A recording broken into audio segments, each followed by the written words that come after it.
ഒന്ന് കുറച്ചിടാണേ. അപ്പോൾ നമ്മൾ ഇന്ന് ഉണ്ടാക്കാൻ പോകുന്നത് വെറൈറ്റി ഒരു ഓംലേറ്റ് ആണ്. ഇപ്പൊ തോന്നണ ഒരു ഐഡിയക്ക് ഉണ്ടാക്കുന്നതാണ്. ഇനിയിപ്പോൾ ഇതിലേക്ക് ആവശ്യമുള്ള കുറച്ച് ഉപ്പിടാണ്. ഉപ്പിടുമ്പോൾ കുട്ടിക്ക് ഇളക്കണം അല്ലേ, ശരിക്കും അതെ. ഇങ്ങനെ ഇത് കേരളത്തിന് വേണ്ടി ഞാൻ സമർപ്പിക്കുകയാണ്. ഇതിലേക്ക് ആവശ്യമുള്ള ഇൻഗ്രീഡിയൻസ് ഒക്കെ ഞാൻ അപ്പപ്പോഴാണ് കാണിക്കുള്ളൂ. കുക്കിംഗ് ആരെ പഠിപ്പിച്ചത് നോക്കി തന്നെ? ഞാൻ വീട്ടിൽ നിന്ന് പഠിച്ചതാ. ഞാൻ 2 ബോണ്ട വാങ്ങിച്ചത്. വെളിച്ചെണ്ണൊക്കെ വളരെ ചുരുക്കി ഒഴിക്കുക. പ്രധാനമന്ത്രി പറഞ്ഞിട്ടുണ്ട് എല്ലാ കാര്യങ്ങളിലും നമ്മൾ സൂക്ഷിക്കണം. ഇനി എന്താ ചെയ്യണമെന്ന് വെച്ചാൽ നമ്മുടെ ഈ ഒരു ഇതില്ലേ ഒന്ന് കുറച്ചിടാണേ.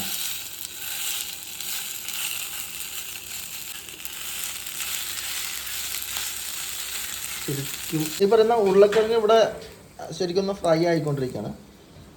ലോ ഫ്ലെയിം ഇട്ടാണ് കേട്ടോ. അപ്പോൾ ഈ കുടുംബത്തിൻ്റെ ഭരണം എൻ്റെ കയ്യിൽ കിട്ടിയാണ്. ഈ സാധനം കിട്ടുന്ന ആളുടെ കയ്യിലാണ് കുടുംബത്തിൻ്റെ ഭരണം. സാധാരണ അമ്മമാരുടെ കയ്യിലാണ്. ഫ്ലെയിം ഒന്ന് കൂട്ടിയിടാണ് കുറച്ച് കേട്ടോ. ഇത് നമ്മൾ അടിച്ചു വെച്ച മുട്ട പതുക്കെ പതുക്കെ പതുക്കെ പതുക്കെ രണ്ടൊന്ന് ഒഴിച്ചെടുക്കാം കേട്ടോ.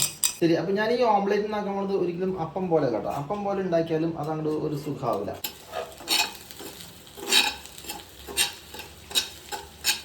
ആ ഒരു ഇങ്ങനെ ഇളക്കുമ്പോഴുള്ള ആ ഒരു നമ്മുടെ മസാല ബോണ്ടില്ലേ അതിൽ മുട്ട ചേർന്നിട്ടുള്ളൊരു മണം. എനിക്ക് തോന്നുന്നു ചക്ക പുഴുങ്ങിയ ഒരു സ്മെല്ല്.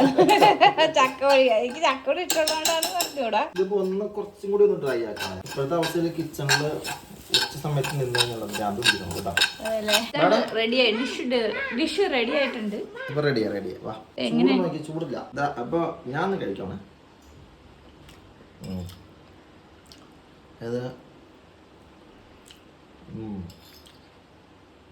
ഇതിന് കൃത്യം ആ ഒരു ടേസ്റ്റ് ഉണ്ട് കേട്ടോ. അപ്പോൾ ട്രൈ ചെയ്ത് നോക്കട്ടെ.